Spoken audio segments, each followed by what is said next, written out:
नमस्कार। आज के इस वीडियो में हम लोग भारतीय अफवाह तंत्र के बारे में अध्ययन करेंगे।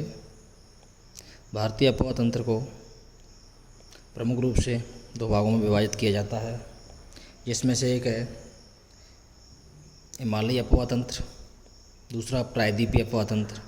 हिमालयी अफवाह तंत्र के अंतर्गत सिंधु नदी तंत्र, गंगा नदी तंत्र एवं ब्रह्मपुत्र नदी तंत्र। नदी तंत्र का तात्पर्य यहाँ पर यह है कि सिंधु नदी एवं उसकी सहायक नदियाँ। ठीक है, तो हिमालयी अफवाह तंत्र के अंतर्गत सिंधु, गंगा एवं ब्रह्मपुत्र नदी तंत्र के बारे में अध्ययन करते हैं।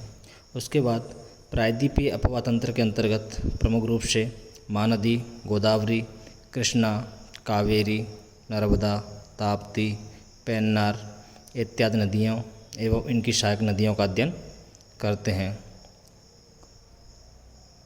आगे बढ़ने से पहले हम लोगों को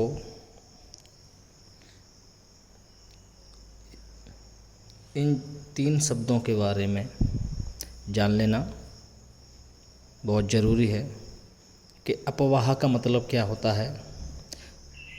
अफवाह का मतलब होता है कि जब जल के द्वारा एक निर्धारित मार्ग का अनुसरण किया जाता है या जल एक निर्धारित मार्ग के द्वारा जब प्रवाहित होता है तो उसे अफवाह कहते हैं। उसके पश्चात नदी की उत्पत्ति एवं उसके विकास क्रम को अफवाह तंत्र के नाम से जानते हैं। अर्थात जब नदी उत्पन्न होती है तथा वो बहती है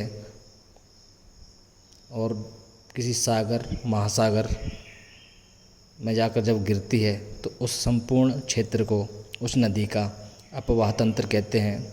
उसके पश्चात जब नदी पहाड़ों से निकलती है, मैदानों में प्रवेश करती है, तो उसके दाहिनी एवं बाईं ओर से अनेक सहायक नदियाँ आकर मिलती हैं, जिसके कारण एक विशेष प्रकार की स्थानिक स्थलाकृति या स्थानिक विशेषताएं दृष्टिगत होती हैं, जिसके आधार पर उस नदी के क्षेत्र को ज्यामितीय अफवाह प्रतिरूप, अरीय अफवाह प्रतिरूप, आयताकार अफवाह प्रतिरूप, नाभिकीय अफवाह प्रतिरूप इत्यादि नामों से जाना जाता है। तो इस प्रकार अफवाह तंत्र एवं अफवाह प्रतिरूप के बारे में आप लोगों को पता लग गया।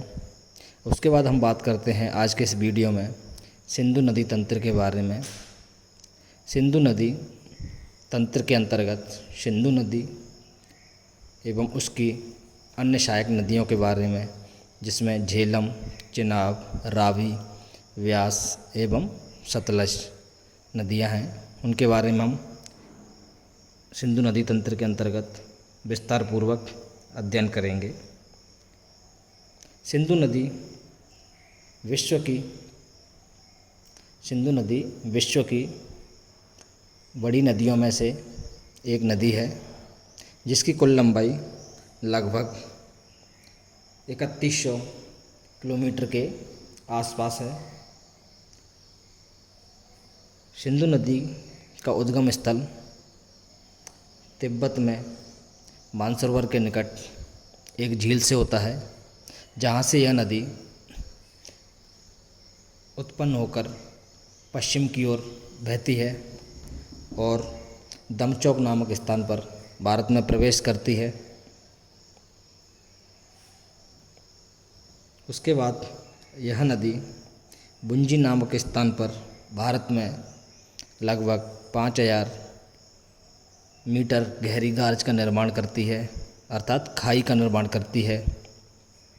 उसके बाद यह नदी पश्चिम की ओर बहती हुई चिल्लास के निकट पाकिस्तान में प्रवेश कर जाती है,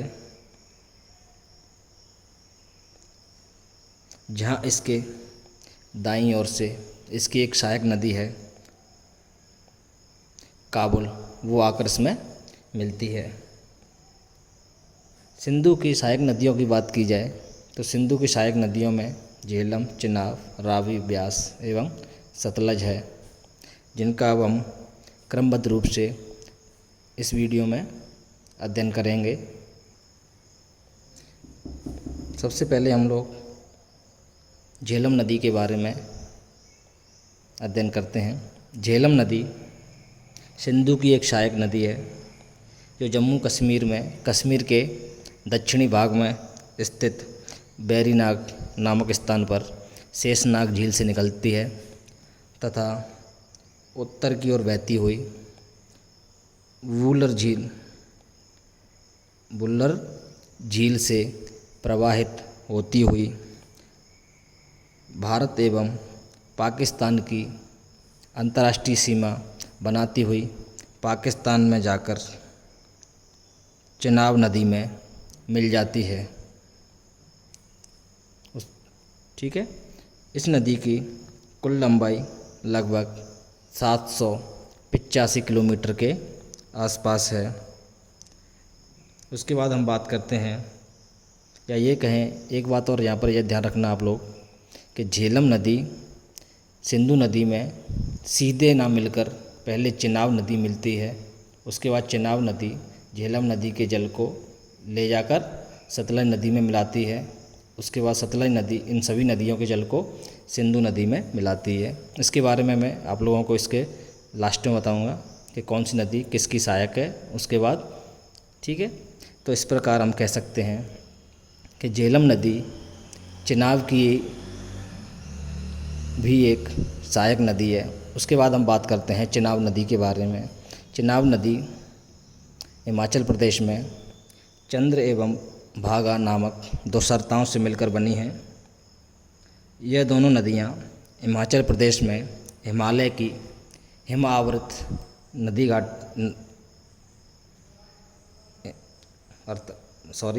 ये दोनों नदियाँ हिमाचल प्रदेश में हिमालय की हिम आवृत जो चोटियाँ हैं उनसे निकलती हैं।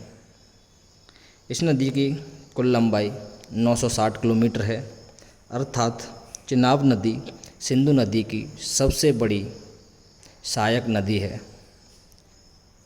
उसके बाद हम बात करते हैं रावी नदी के बारे में। रावी नदी हिमाचल प्रदेश की कुल्लू पहाड़ियों में रोहतांग दर्रे के समीप से निकलती है। इसकी कुल लंबाई लगभग 720 किलोमीटर है तथा यह नदी चेनाब की एक सहायक नदी है। रावी नदी धौलाधर एवं पीर पंजाल श्रेणियों के बीच प्रवाहित होती है। अब एक बात आप लोगों को पता ही चल चुका होगा यहाँ पर कि झेलम एवं रावी नदी किसकी सहायक नदियाँ पे सबसे पहले चेनाब की सहायक नदियाँ। ठीक है, तो झेलम और रावी सबसे पहले किस नदी में आकर मिलती हैं? वो चेनाब नदी में आकर मिलती हैं। उसके बाद हम बात करते हैं व्यास नदी के बारे में।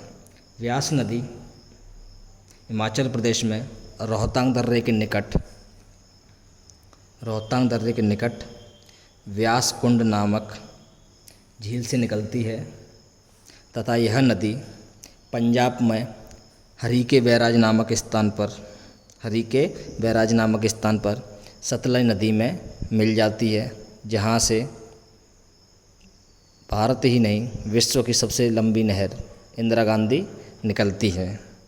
तो इस प्रकार से आप लोगों को यही पता चल चुका होगा कि व्यास नदी भी सिंधु नदी में सीधे ना मिलकर उसके पहले किस में मिलती है? सतलज नदी में आकर मिलती है।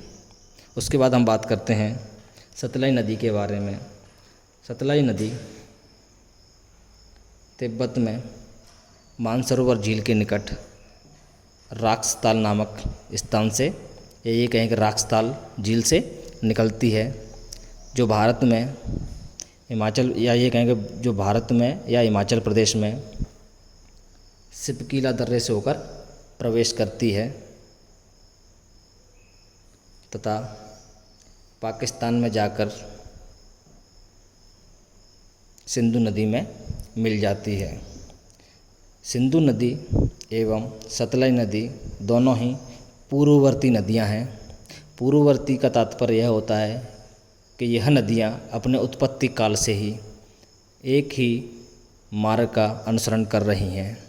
तो इस प्रकार हमने सिंधु एवं उसकी सहायक नदियों के बारे में पड़ा। तो आप लोगों को यहाँ पर यह बात ध्यान रखनी है कि यह सभी नदियाँ, क्योंकि आप लोग समझते होंगे झेलम कहते हैं ना सामान्य भाषा में, कि झेलम, चेनाब, रावी, व्यास, सतलज सभी किसकी सहायक नदियाँ हैं? सिंधु नदी की सहायक नदियाँ हैं। लेकिन यह सभी डायरेक्ट या सीधे सिंधु नदी में ना मिलकर पहले अन्य नदियों में मिलती हैं, उसके बाद सिंधु नदी में जाकर मिलती हैं। तो यहाँ पर आप लोग पहले एक बात ये समझिए कि जो झेलम नदी है, झेलम नदी सबसे पहले जाकर किसमें मिलती है? चेनाब नदी मिलती है। उसके बाद व्यास नदी है, व्यास नदी भी चेनाब नदी में आकर मिलती है। उसके बाद जो चौथी नदी थी व्यास नदी, व्यास नदी सतलज नदी में मिलती है पंजाब में हरी के बैराज नामक स्थान पर। उसके बाद अंत में सतलज नदी चेनाब नदी को अपने में मिलाती हुई सिंधु नदी से मिलती है। अर्थात अगर हम बात की जाए कि सिंधु नदी में डायरेक्ट कौन सी नदी जाकर मिलती है, तो वह सतलज नदी है। सतलज नदी में कौन कौन सी नदियाँ आकर मिलती हैं? व्यास नदी मिलती है और चेनाब नदी मिलती है। और चेनाब नदी सतलज नदी में मिलने से पूर्व ही रावी एवं झेलम नदी के जल को अपने जल स्तर में या अपने जल में शामिल करती है। ठीक है, तो इस बात को आप लोग ध्यान रखना। उसके बाद हम बात करते हैं सिंधु एवं उसकी जो सहायक नदियां हैं, झेलम, चेनाब, रावी, व्यास एवं सतलज। उन नदियों पर बनी हुई जल परियोजनाओं के बारे में बात करते हैं। तो सबसे पहले पौंग जल परियोजना है। पौंग जल परियोजना हिमाचल प्रदेश में व्यास नदी पर बनी हुई है। उसके पश्चात दूसरी है चमेरा परियोजना। चमेरा परियोजना भी हिमाचल प्रदेश में रावी नदी पर बनी हुई है। उसके बाद तीसरी है थीन परियोजना। थीन परियोजना रावी नदी पर पंजाब में बनी हुई है। उसके बाद है नाथपा झाकरी परियोजना। नाथपा झाकरी परियोजना हिमाचल प्रदेश में सतलज नदी पर अवस्थित है। उसके बाद सलाल परियोजना है जो जम्मू कश्मीर में चेनाब नदी पर है। उसके बाद है बगलीहार परियोजना जो जम्मू कश्मीर में ही चेनाब नदी पर स्थित है। उसके बाद जो नेक्स्ट है वो है दुलहस्ती परियोजना। दुलहस्ती परियोजना भी जम्मू कश्मीर में चेनाब नदी पर बनी हुई है। उसके बाद है तुलबुल परियोजना। तुलबुल परियोजना झेलम नदी पर जम्मू कश्मीर में स्थित है। उसके पश्चात है उरी परियोजना। उरी परियोजना जम्मू कश्मीर के बारामूला ज़िले में झेलम नदी पर स्थित है। उसके पश्चात है भांकड़ा नागल परियोजना। भांकड़ा नागल परियोजना हिमाचल प्रदेश में स्थित है। अर्थात यह भारत की सबसे बड़ी बहुउद्देशीय नदी घाटी परियोजना है। सतलज नदी पर भांकड़ा एवं नागल नामक दो स्थानों पर यह बांध बने हुए हैं, जिसमें से भांकड़ा बांध से जल विद्युत परियोजना की प्राप्ति होती है एवं नागल बांध से सिंचाई के लिए जल की आपूर्ति होती है। भांकड़ा बांध के पीछे बने हुए जलासागर को गोविंद सागर के नाम से जानते हैं। यह जलासागर हिमाचल प्रदेश में स्थित है। उसके बाद है इंदिरा गांधी नहर परियोजना या इंदिरा गांधी परियोजना, जिसे हम राजस्थान नहर के नाम से भी जानते हैं। पंजाब में हरी के बैराज नामक स्थान पर व्यास एवं सतलज नदी, या ये कहें कि सतलज नदी में व्यास नदी आकर मिलती है, जहाँ से इंदिरा गांधी नहर निकलती है। यह नहर संसार की सबसे लंबी नहर है, जिसकी कुल लंबाई लगभग 468 किलोमीटर है। इस नहर के द्वारा राजस्थान के मरुस्थलीय भागों में कृषि कार्य संभव हो सका है। इसके कारण राजस्थान का गंगानगर जिला हरित क्रांति का पर्याय बना है। इस नहर की मुख्य धारा राजस्थान के जैसलमेर ज़िले तक जाती है। उसके अलावा गौड़ धाराओं के रूप में इस नहर का जल राजस्थान के बाड़मेर ज़िले तक भी पहुंचता है। तो इस प्रकार से आज के इस वीडियो में हमने सिंधु नदी तंत्र एवं उसकी सहायक नदियों पर बने जल परियोजनाओं के बारे में